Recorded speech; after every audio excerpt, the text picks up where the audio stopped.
versin. Başkanım hoş geldiniz. Nasılsınız, iyi misiniz? Sağ olun başkanım. Allah Nasılsınız iyilik başkanım? versin. Şu mallara bakacağım, onun için geldim. Sağlık başkanım. İnsanlar da faydalansın. Evet, az kaldı. Açacağız şimdi. Başkanım Almancı pazarında çok mükemmel olmuş ya. Evet, daha da güzel oluyor inşallah. Herkesin eline sağlık. Şeyleri başkan değişmiş ya.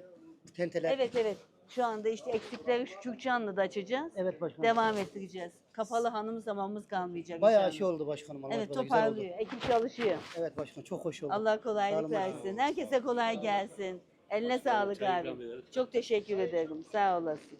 Tam tavşan kan olmuş. Afiyet şeker olsun. Çok teşekkür ederim. Sağ olun. Şekersiz galiba. Şeker almıyorum, evet. Afiyet şeker olsun.